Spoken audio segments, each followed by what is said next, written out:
ପିଲାମାନେ ସମସ୍ତଙ୍କୁ ଶୁଭ ସକାଳ। କେମିତି ଅଛ? ଭଲ ଅଛ ନା?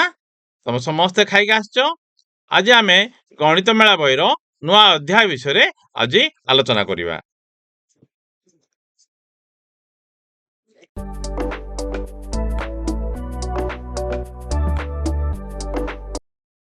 ଆଜି ଆମେ ଦେଖିବା ଯେ ବିଭିନ୍ନ ଦ୍ୱିମାତ୍ରିକ ପଦାର୍ଥ ମାନଙ୍କର ବିଭିନ୍ନ ଆକୃତି ବିଷୟରେ ଆମେ ଜାଣିଥିଲେ ସେଗୁଡାକୁ ଆମେ ପୁଣି ଆଉଥରେ ପୁନରାବୃତ୍ତି କରି ଆଜି ଏହି ଶ୍ରେଣୀରେ ସେଗୁଡାକୁ ଭଲ ଭାବରେ ଆମେ ଜାଣିବା।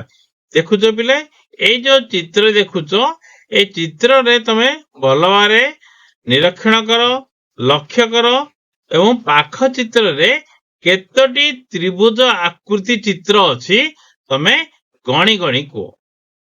ହଁ ପିଙ୍କୁ, ତୁ ମଧ୍ୟ କହିପାରିବୁ। ଏ ଚେଷ୍ଟା କରେ। ସମସ୍ତେ ଦେଖ ଚିତ୍ରଟାକୁ ଭଲ ଭାବରେ। ହଁ ନିତା, ତୁ ମଧ୍ୟ ଗଣେ।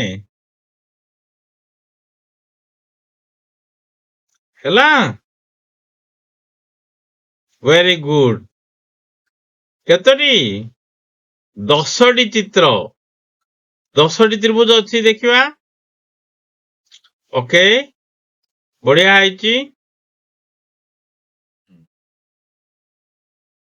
ପୂର୍ବ ଚିତ୍ର ଆମେ ଦେଖିଲେ ଏଇ ଚିତ୍ରରେ ବିଭିନ୍ନ ପ୍ରକାର ତ୍ରିଭୁଜ କେତୋଟି ଅଛି ଆମେ ପାଇଲେ 10ଟି। ଏଇ 10ଟି ସେଇ ଚିତ୍ରରୁ ଏଥିରେ କେତୋଟି ରେଖା ବ୍ୟବହାର କରାଯାଇଛି ଦେଖିବି। ଦେଖନ୍ତୁ ଭଲ ଭାବରେ। ଭେରି ଗୁଡ, ଗଣି ଦିଅ ସମସ୍ତେ କେତେ ହଉଛି।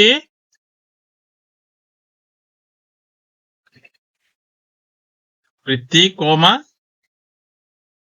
ହଉ, ସାମେଲ ଗଣି ପାରୁଛ?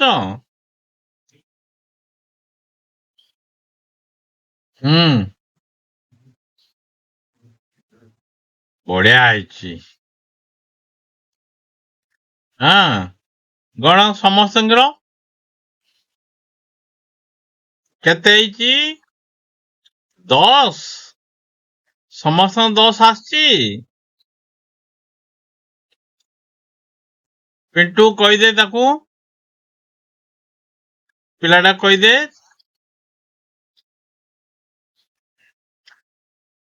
ଭେରି ଗୁଡ, 10ଟି ରେଖାଖଣ୍ଡ ଏଥିରେ ବ୍ୟବହାର ହେଇଛି। ଏବେ ଦେଖ, ଆମେ ତ୍ରିଭୁଜ ଦେଖିଲେ, ରେଖାଖଣ୍ଡ ଦେଖିଲେ।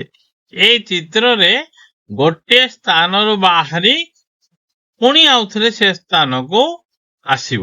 କିପରି? ଗୋଟେ ନିର୍ଦ୍ଦିଷ୍ଟ ସ୍ଥାନରୁ ବାହାରିବା, କୌଣସି ରେଖା ଉପରେ ଏକାଧିକ ଥର ତମେ ଚାଲିବନି, ପୁଣି ସେ ସ୍ଥାନକୁ ଆସି ପହଞ୍ଚିବାକୁ ପଡିବ। ଦେଖ ତମେ ପାରୁଛ ନା ନାହିଁ? ପାରିବ କି? ଗୋଟିଏ ସ୍ଥାନରୁ ବାହାରିଲ, ସବୁ ରାସ୍ତା ପାର ହବ, ପୁଣି ସେ ସ୍ଥାନକୁ ଆସି ପହଞ୍ଚିବ। ଚେଷ୍ଟା କର, ସେ ରାସ୍ତାଟା ମତେ ଦେଖେଇବ।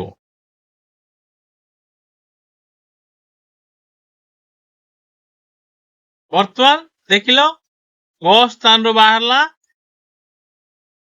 1 ପ୍ରଥମ ରେଖାଟି ଗଲା, 2 କୁ ଗଲା, 3 ରେ ଗଲା, 4 କି ଆସିଲା, 5, 6 ଭିତରୁ ଦେଇ ଗଲା। ଦେଖ, 6, 7, 8, 9, 10, 11, 12।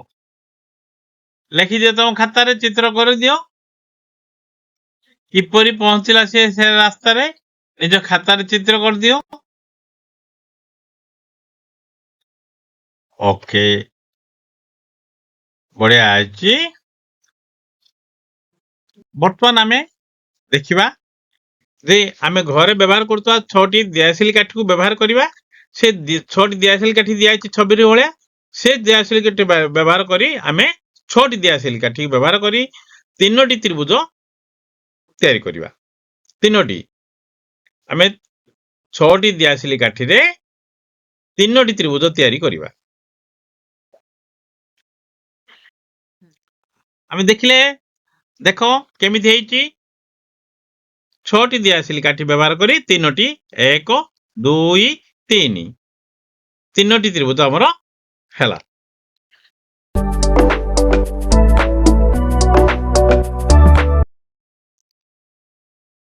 ବର୍ତ୍ତମାନ ଆମେ 13ଟି କାଠି ବ୍ୟବହାର କରୁଛୁ। 13ଟି ବ୍ୟବହାର କରି 6ଟି ତ୍ରିଭୁଜ ଆକୃତିର କରାଯାଇଛି।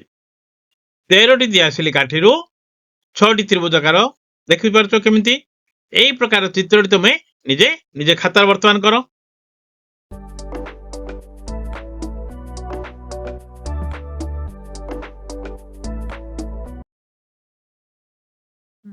ବର୍ତ୍ତମାନ ଚିତ୍ରରେ ଦେଖ ପିଲେ 13ଟି କାଠିକି ବ୍ୟବହାର କରି 6ଟି ତ୍ରିଭୁଜାକାର ଆକୃତି ତିଆରି ହେଇଛି। ସେଥିରୁ 4ଟି ଦିଆସିଲି କାଠି ବାହାର କରିବ, 3ଟି ତ୍ରିଭୁଜାକାର ଆକୃତି ତମେ ତିଆରି କରିବ।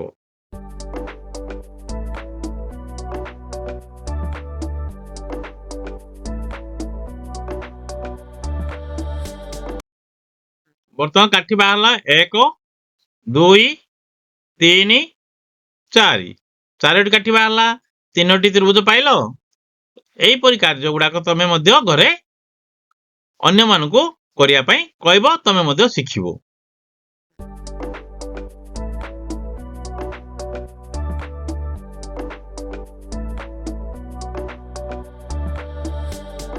ବର୍ତ୍ତମାନ 9ଟି ପ୍ଲାଷ୍ଟିକ ନଳୀକୁ ବ୍ୟବହାର କରିବ, ତା ସହିତ 6ଟି ମାଟି ଗୁଳା ବ୍ୟବହାର କରିବ, ଏକ ମଡେଲ ତିଆରି କରିବ।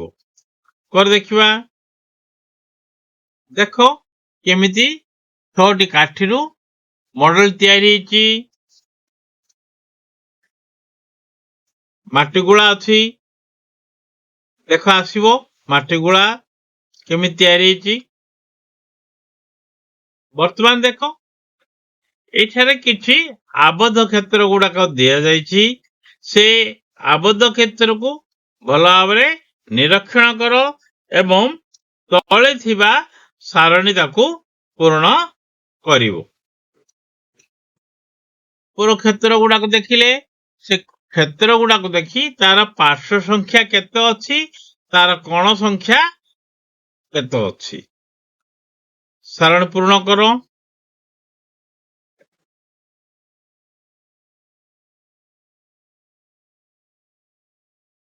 ଶୀଘ୍ର ଶୀଘ୍ର। ଓକେ, ଭଲ ହେଇଛି।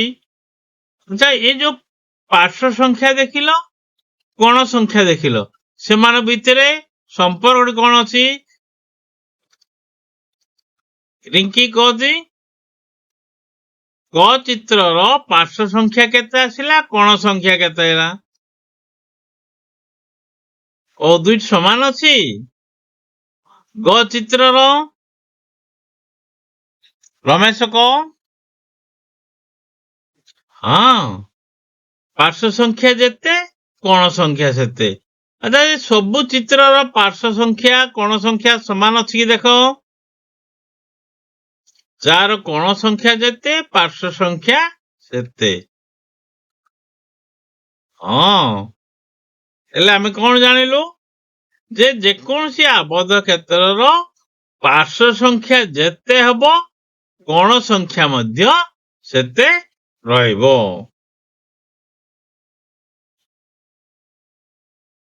ଚିତ୍ର ଗୁଡିକ ଦେଖ, ଏଇ ଚିତ୍ର ଗୁଡାକରେ ସମକୋଣ କେତୋଟି ଅଛି ଦେଖିବ ଏବଂ ନିମ୍ନ ସାରଣୀ ତାକୁ ପୂରଣ କରିବ। ପ୍ରତ୍ୟେକ ଚିତ୍ରରେ କେତୋଟି ସମକୋଣ ସଂଖ୍ୟା ଅଛି ତାକୁ ଦେଖି ସେ ସମକୋଣ ସଂଖ୍ୟା ତାକୁ ପୂରଣ କରିବ।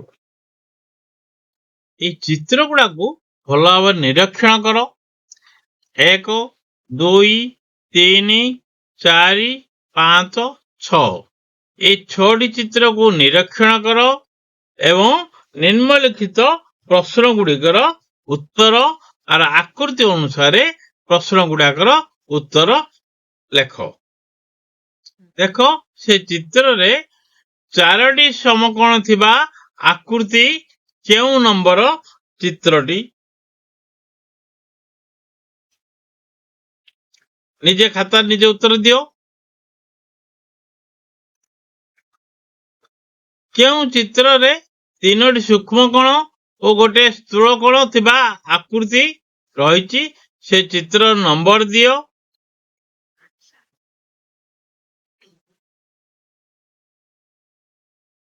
दुईटी सूक्ष्म कोण दुईटी स्थूल कोण केउं आकृतिर चित्र रे रही तार नंबर टी तमे दब।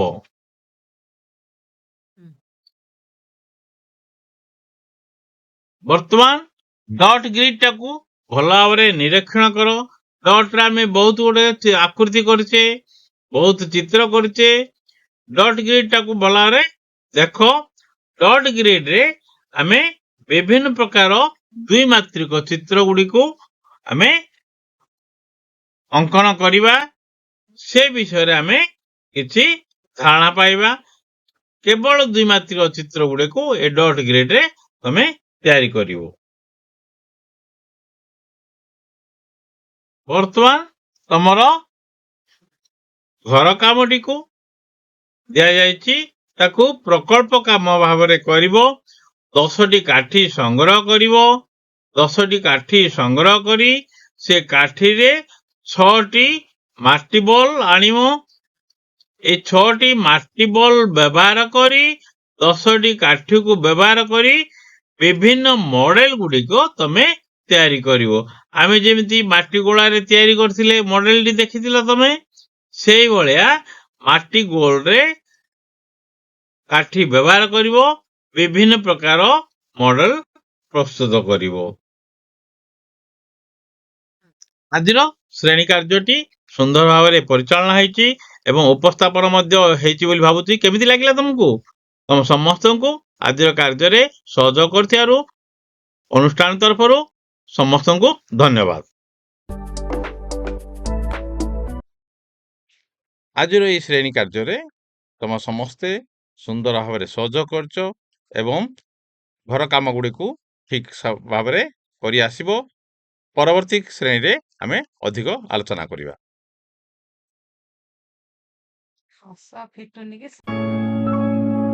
खुशी रे शिखिबा समस्तंकर अधिकार। नमस्कार।